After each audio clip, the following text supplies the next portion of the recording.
Bonjour à chacun d'entre vous, je vous retrouve pour parler de réception. Comment est-ce que je peux recevoir? En fait, et déjà une première nouvelle, qui est quand même une grande nouvelle, c'est que la vie, elle cherche à vous combler. Elle a envie, en fait, de vous choyer, de vous donner énormément, puisqu'en fait, les sages nous apprennent que le monde a été créé sur la bonté, sur le principe de la bonté. Après, il y a eu des mesures qui sont intervenues, mais initialement, en fait, c'est sur cette générosité, sur ce don, voilà. La seule chose, c'est qu'en fait, on va s'apercevoir que recevoir n'est pas forcément quelque chose de facile.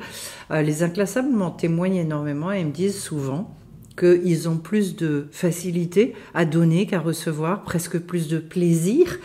Ce qui est bien dommage au demeurant, mais on va voir un grand secret aujourd'hui sur comment recevoir et à quel point c'est important d'ailleurs. Alors, première chose, sur le mode de fonctionnement, un petit peu tout ça, eh bien déjà, on va partir des kélim, c'est-à-dire des réceptacles. Pour recevoir, il faut un réceptacle. Si, par exemple, vous voulez boire de l'eau, vous vous imaginez bien que sans verre, ça va être compliqué. À partir du moment où dans ce monde, en fait, on a véritablement, systématiquement besoin de ça. Donc, ce qu'on appelle le kéli en hébreu, eh bien, c'est quelque chose que l'on construit, c'est quelque chose qu'on agrandit, c'est quelque chose qu'on fait évoluer. Ça consiste en quoi et comment est-ce que je crée ce kéli-là pour recevoir? Eh bien, c'est en fonction de la définition de ma volonté.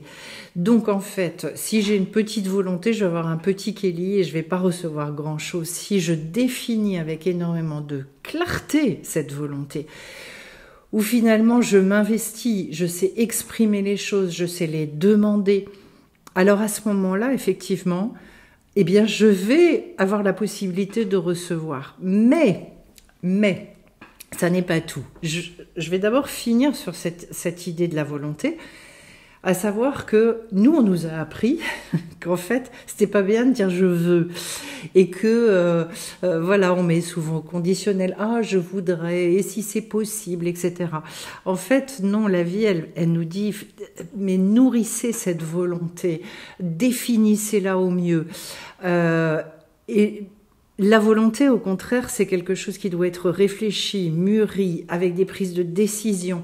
Parce qu'en fait, on doit mettre tout son cœur là-dedans. Il y a un besoin d'aller s'investir là-dedans, d'avoir une détermination. On sait bien que dans nos vies, ce qu'on a pu réaliser, c'est parce qu'en fait, on le portait en nous, on le portait dans les tripes, et que c'était impensable pour nous que ça se passe autrement.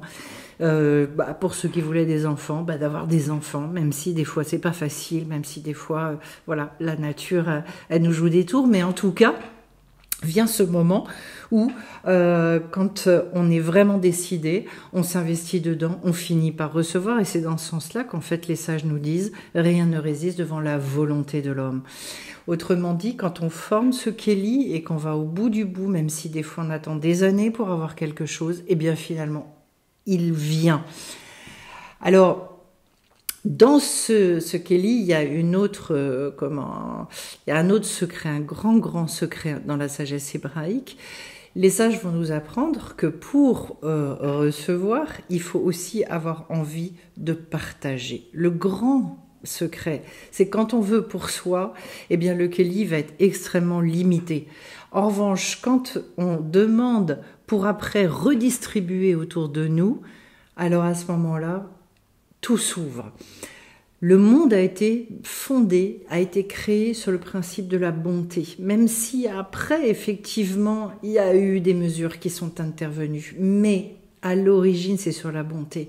Donc, en fait, quand on a envie de retransmettre des choses, de redistribuer autour de soi, alors à ce moment-là, on forme en fait non seulement on forme des kélis importants, mais en plus, je dirais que plus la volonté est infinie, et toute la volonté qui vient de la Neshama, comme la Neshama est infinie, cette volonté-là aussi a une puissance infinie, ça veut dire qu'en fait, normalement, tous les possibles s'ouvrent à ce moment-là. C'est pour ça qu'il y a des grands hommes qui avaient compris ce secret-là dans l'histoire et qui finalement ont fait des œuvres utiles énormes sur le plan de l'humanité. Pourquoi?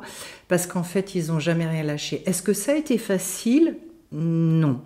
La plupart, ils ont je dirais, ils ont dû aller véritablement au bout d'eux-mêmes. D'ailleurs, dans le livre que j'ai écrit sur le pouvoir des inclassables, à un moment donné, je raconte certaines histoires d'enfants, de jeunes, tout jeunes, qui ont eu à cœur de faire évoluer les choses dans les pays dans lesquels ils vivaient, et qui en fait, c'était Flore Vasseur qui avait fait un film sur eux, et qui, je dirais, ont abattu des murs, ont abattu des habitudes dans leur culture, parce qu'en fait, et ils l'ont payé très cher hein, pour beaucoup, et il y a eu un combat absolument énorme, mais en fait, leur volonté étant ce qu'elle était, ils sont allés au bout, et c'est incroyable les résultats qui ont été obtenus.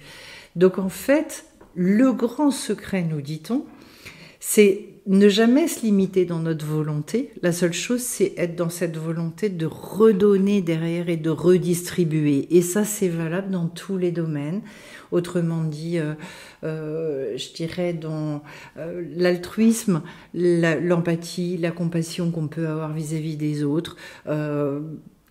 Si on décide effectivement d'avoir une patience avec les autres, une capacité d'écoute, si vraiment c'est notre volonté, et c'est là où c'est intéressant, c'est d'être honnête avec nous-mêmes et d'écouter là où notre volonté se porte. Si on l'a pas, on l'a pas, mais on a autre chose. Et donc c'est d'arriver à définir ces choses-là. C'est pareil même au niveau de la matérialité, c'est-à-dire dans l'argent. Mais qu'est-ce que je vais faire de cet argent-là derrière ? Et nous disent les sages, plus en fait c'est égoïste, et moins le Kéli va être important. Alors vous allez me dire, il y a des contre-exemples dans ce monde avec des gens qui ont beaucoup d'argent mais qui redistribuent très très peu et qui accumulent et qui, voilà, pour eux. Les sages nous disent à ce moment-là quelque chose de très différent. Ils disent qu'il y a des personnes qui s'incarnent et il y a des personnes qui, effectivement, vont avoir envie de tout avoir dans ce monde, mais finalement n'investiront rien pour le monde futur, pour ce qui va se passer après. Et ces gens-là, finalement, auront tout mangé, tout mangé en bas, donc n'auront plus rien là-haut. C'est un choix entre l'essentialité et la superficialité, c'est un choix de base. C'est pour ça qu'en fait, on peut pas se baser sur ces contre-exemples-là. Quand nous, on a envie d'avancer au niveau spirituel et quand on a envie d'investir dans l'essentiel, donc dans cette vie éternelle, alors à ce moment-là, les raisonnements sont complètement différents. Mais de comprendre que ça n'est pas parce qu'on a envie d'essentialité qu'on ne peut pas aussi vivre des choses très enthousiasmantes dans la matière et à obtenir tout un tas de choses. En tout cas, plus vous avez de projets, plus vous avez d'envie, plus vous définissez de choses au niveau de la volonté, et plus on va vous donner, parce que quand vous cherchez à réoffrir au monde cette chose-là, vous rentrez dans le principe même de la vie. Les sages nous expliquent que la vie, c'est être sans arrêt en mouvement. Donc ne rien laisser stagner, jamais. Autrement dit, tout passe, donc ça passe par nous, c'est redistribué, et donc plus on veut recevoir, et plus il va falloir distribuer. Et donc de rentrer dans une forme de cercle vertueux extraordinaire qui nous nourrit, qui nourrit les autres, et à chaque fois on est renourri, tout ce qu'on a peur de perdre. Et c'est ça qui est impressionnant.